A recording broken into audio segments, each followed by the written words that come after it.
NDA മുന്നണിയെക്കുറിച്ച് സൂചിപ്പിച്ചപ്പോൾ പ്രധാനമായും കേരളത്തെ ഒരു സാഹചര്യങ്ങൾ, രാഷ്ട്രീയ സാഹചര്യങ്ങൾ വിലയിരുത്തേണ്ടതുണ്ട്. പ്രത്യേകിച്ച് കോൺഗ്രസ് CPM-ഉം കേരളത്തിൽ ഇരു കോണുകളിൽ നിൽക്കുമ്പോൾ കേന്ദ്രത്തിലെത്തുമ്പോൾ ഇരുവരും ഒന്നിച്ച് നിൽക്കുന്ന ഒരു സമീപനം, അതിനെ എങ്ങനെയാണ് BJP? അതാണല്ലോ പ്രശ്നം. എന്തിനാണ് ഇവർ പരസ്പരം മത്സരിക്കുന്നത്?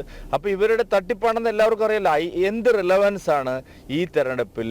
ആര് കേന്ദ്രം ഭരിക്കുന്നു എന്ന് ചോദിക്കാൻ പോകുന്ന തെരഞ്ഞെടുപ്പാണിത്. കോൺഗ്രസിന് എന്തെങ്കിലും സാധ്യതയുണ്ടോ? IND മുന്നണിക്ക് എന്തെങ്കിലും സാധ്യത?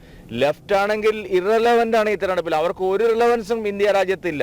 അപ്പൊ അതുകൊണ്ട് ഈ തെരഞ്ഞെടുപ്പിൽ മോദി വീണ്ടും അധികാരത്തിൽ വരും എന്ന് എല്ലാവരും വിശ്വസിക്കുന്ന ഒരു തെരഞ്ഞെടുപ്പാണിത്. 2019 സംശയം ഉണ്ടായിരുന്നു, രാഹുൽ ഗാന്ധി വരുമോ, ഒരു കേരളത്തിൽ ഒരു പ്രധാനമന്ത്രി ഉണ്ടോ? ഇപ്പോൾ ആർക്കും ഒരു സംശയമില്ല. നിലവിൽ മത്സരിക്കുന്ന MP-മാർക്ക് പോലും സംശയമില്ല. മോദി തന്നെ വീണ്ടും വരും.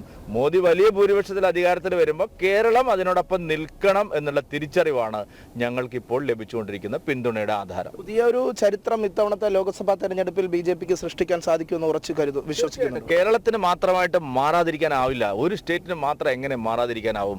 കേരളത്തിന്റെ നിലവിലുള്ള എല്ലാ പ്രതിസന്ധികൾക്കുമുള്ള പരിഹാരം, ഇവിടെ വ്യവസായം വളരണോ, മോദി വേണം. ഇവിടെ തൊഴിലവസരങ്ങൾ കിട്ടണോ, മോദി വേണം. ഇവിടെ ഇൻഫ്രാസ്ട്രക്ചർ ഡെവലപ്മെന്റ് വേണോ, മോദി വേണം. ഇവിടെ സംരംഭകത്വം വളരണോ, മോദി വേണം. ഇവിടെ ഉന്നത വിദ്യാഭ്യാസ രംഗം ശുദ്ധീകരിക്കണോ, മോദി വേണം. ഇവിടെ സർവകലാശാലകളിലെ അഴിമതി അവസാനിക്കണോ, മോദി വേണം. മോദി ഒരു റോൾ മോഡലാണ്. ഭരണത്തിന്റെ ഈ രാജ്യത്ത് കഴിഞ്ഞ 10 വർഷം കൊണ്ടുണ്ടാക്കിയിരിക്കുന്ന മാറ്റങ്ങളുടെ എല്ലാം റോൾ മോഡലാണ് മോദി.